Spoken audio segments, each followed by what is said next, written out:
안녕하세요. 4월 1일 화요일 마이드라에 오신 여러분들을 환영하고 축복합니다.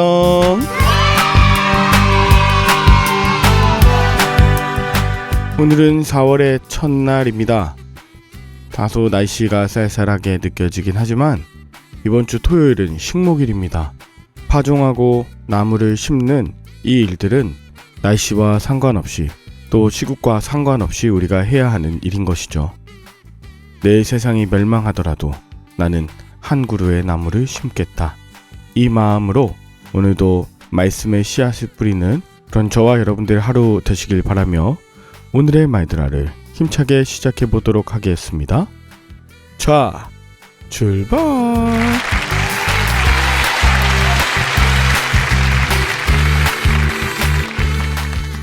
오늘은 마태복음 20장을 묵상합니다.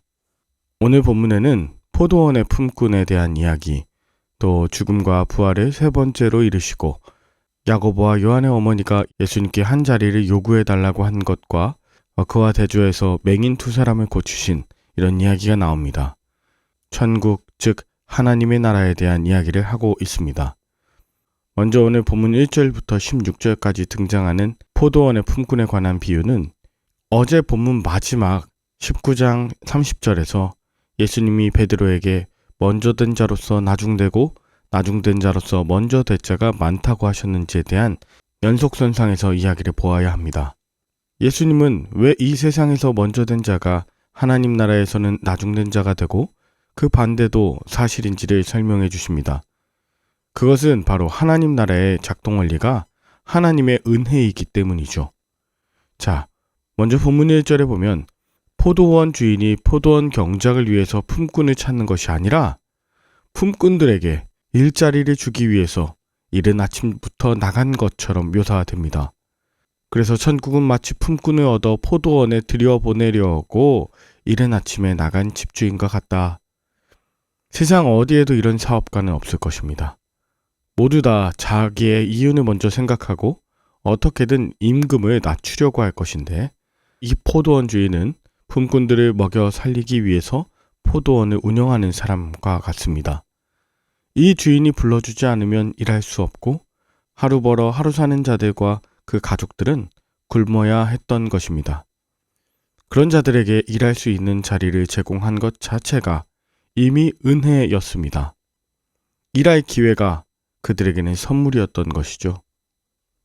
그리스도인은 자신에게 주어진 은사와 시간, 건강, 일자리, 이 모든 것이 내 노력으로 이뤄낸 결과가 아니라 하나님께서 값없이 주신 선물이라 여겨야 합니다. 포도원 주인은 일꾼들을 포도원에 들여보내면서 하루 한 데나리온씩 약속합니다. 그리고 제3시 즉 오전 9시에 나가서 여전히 놀고 서 있는 즉 일하지 못하고 있는 사람들이 있어 그들에게도 포도원에 들어가라고 내가 너희에게 상당하게 주리라. 5절에 보니 제6시와 제9시에도 나가 그와 같이 하고 6절 제11시에도 나가 보니 서 있는 사람이 또 있는지라 라고 합니다. 제11시는 오늘날의 오후 5시와 같습니다. 포도원 주인이 묻습니다. 너희는 어찌하여 종일토록 놀고 서 있느냐? 7절에 일꾼들은 말합니다. 우리를 품꾼으로 쓰는 이가 없음이니이다. 포도원 주인이 이르되 너희도 포도원에 들어가라. 그렇게 모두를 일시켜 주시는데 마치 한 사람이라도 더 포도원으로 들여보낼 수 없는가?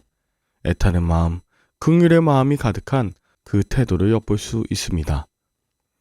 마지막에 삭슬 정산할 때 아침 일찍부터 나온 사람들에게 약속한 한 데나리온, 그리고 마지막 1시간밖에 일하지 않았던 그 사람에게도 한 데나리온을 주십니다. 이것은 세상에서 볼 때 굉장히 불공정한 것처럼 보이지만 하나님께서는 일꾼들을 불러주시는 것, 그리고 우리에게 은혜를 나눠주시기 위해서 선물로 주신 그 모든 것이 결국 하나님이 주인 되시는 것, 약한 자를 살리는 것, 하나님의 선하심을 찬양하는 것, 이것인 것을 우리에게 기억합니다. 그런데 맨 먼저 와서 가장 많이 일한 일꾼이 항의합니다. 10절 먼저 온 자들이 와서 더 받을 줄 알았는데 그들도 한 데나리온씩 받으니 11절 받은 후 집주인은 원망하고 12절 나중 온 사람들은 1시간밖에 일하지 아니하였거늘 그들을 종일 수고하며 견딘 우리와 같게 하였나이다 라고 하죠. 그런데 주인의 대답은 단호합니다. 13절 네 것이나 가지고 가라. 내 뜻대로 행한 것이 아니냐? 내가 선하게 보므로 네가 악하게 보느냐? 품꾼은 자신이 받은 은혜를 잊었습니다. 주인이 베푼 모든 은혜와 또 자비로움을 상식 밖의 악한 일로 만들어버린 것이죠. 일한 만큼 받아야 한다는 상식이 깨지면, 즉 자신의 판단과 경험이 깨지면 자기가 헛고생한 것처럼 되고 맙니다. 물론 한 데나리온을 약속받고 거기서 일하며 성취감을 느끼며 새참을 먹으며 경험을 쌓았을 것 아니겠습니까? 그런데 일하지 못하고 종일 밖에서 떨고 있고 하루를 어찌 살아야 될까 근심했던 일꾼들에게 하나님의 은혜가 베풀어지는 이 상대적인 것을 좋아하지도 않고 오히려 그것을 베푸는 하나님을 원망하다니요. 여러분, 세상은 자기를 향한 은혜는 좋아하지만 나의 이웃을 향한 은혜는 시기합니다. 나를 잘 살게 해주는 건 좋아하지만 모두가 잘 사는 세상을 만들겠다는 이들을 싫어합니다. 그런데 그런 사람은 하나님 나라에 합당하지 않습니다. 하나님 나라는 은혜를 받아 먹고 살기를 즐거워하는 자, 자신의 수고를 통해 타인을 유익하게 하고 더불어 함께 사는 것을 좋아하는 이들의 나라입니다.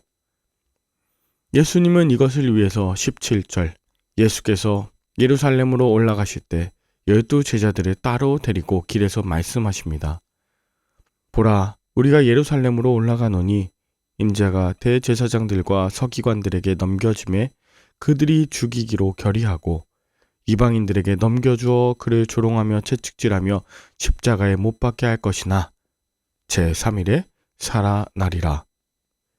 예수님은 죽음과 부활을 세 번째로 이루셨습니다.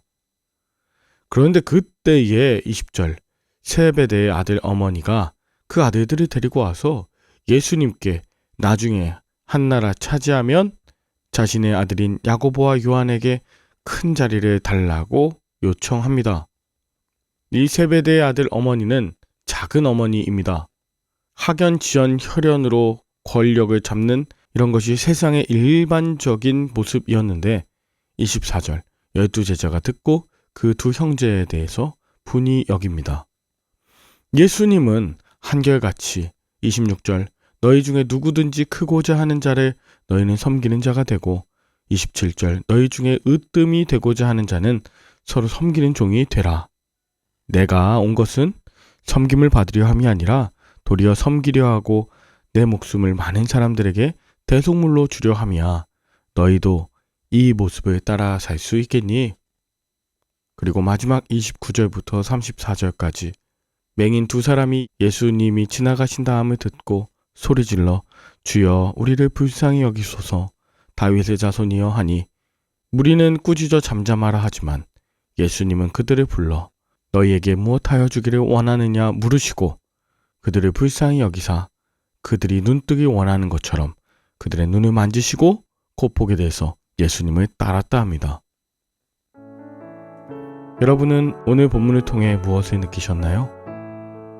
세상에 하나님의 나라를 품고 그것을 따라 살길 원하면서도 사실은 그 하나님의 나라에서 누리게 될 재물과 권력과 명예를 더 탐하는 그런 어리석은 자가 바로 나의 모습은 아닙니까?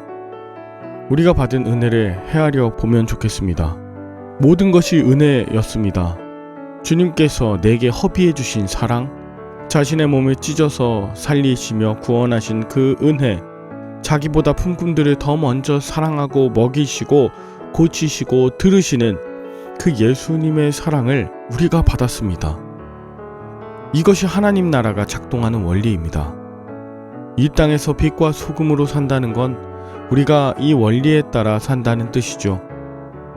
그렇게 살아서 이 세상에서 나중된 자가 될지라도 또 남을 섬기는 종이 될지라도 또한 십자가에 못 박히게 되는 그리스도인이 될지라도 그것이 진정 살리는 길이고 먼저 되는 길임을 기억하며 나아가는 믿음의 일꾼인 줄 믿습니다.